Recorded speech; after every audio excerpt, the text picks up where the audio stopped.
Ghana's massive Komenda Sugar Factory, which most people yearn to see its progress, has finally taken a new turn, which has sparked both hope and controversy as the government moves forward with plans to revitalize this crucial industrial asset. The government has made a recent decision to lease the factory to an Indian company for a 20-year period, which has sparked outrage and opposition from the concerned citizens of the Komenda traditional area, setting the stage for a tense showdown between the local interest and the national economic strategies. So stick with me till the end as we delve into the exact details of this unfolding situation and its potential implications for Ghana's sugar industry. But before we begin, I would appreciate a like on this video so as to inform more people about this, and also a subscription to this channel for more updates on Ghana's industrial development. Let's get right into it. The Komenda Sugar Factory, established with a $35 million investment under former President John Dramani Mahame's administration, has faced numerous challenges since its commissioning in May 2016. After years of inactivity and failed attempts to make it operational, the government, led by the Trade and Industry Minister Komenda Sugar Hammond, announced plans to lease the facility to an Indian investor for about 20 years, with the possibility of renewal. This decision comes after the government reportedly spent 45 million Ghana cedi in an attempt to keep the factory running.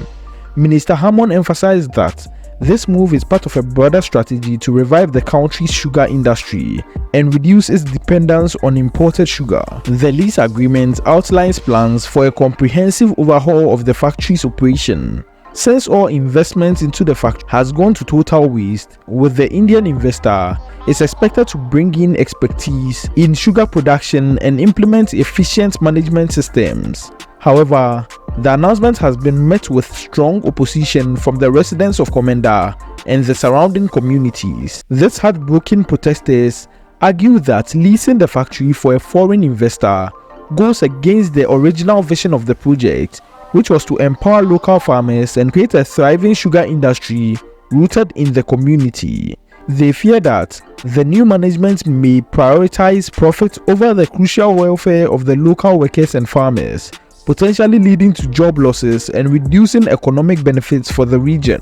Because of this sad turn of events, the concerned citizens of the Komenda traditional area have taken a decisive action, notifying the Ghana Police Service of their planned demonstration scheduled for Tuesday, August 13th, 2024. This protest is expected to draw around 2,000 participants from the Komenda traditional area and its surroundings, aimed to call for an annulment of the lease agreement. Samuel Awuja, the leader of the group spearheading the entire thing, cited several concerns, including non-compliance with the procedural requirements and the lack of proper stakeholder engagement. The protesters argue that leasing the factory to a foreign investor totally goes against the original vision, and that's what they are standing on.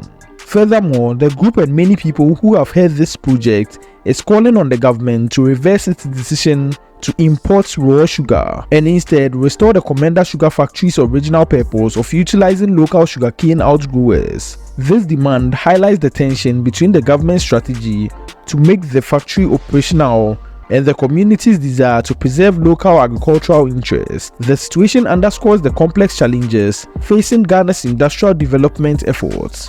While the government sees the foreign investor as a necessary steps to revive the struggling factory, local communities fear the loss of control over a vital economic asset and the potential negative impact on local farmers and workers. So as demonstration and tension rises, all eyes will be on the Komenda environs to see how this controversy unfolds.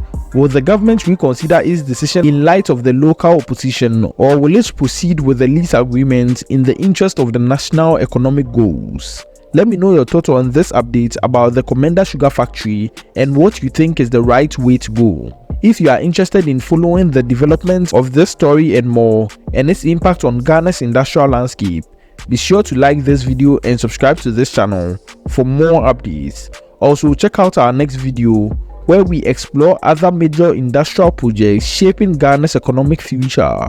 Thank you, and on to the next video. Be sure to check this video out.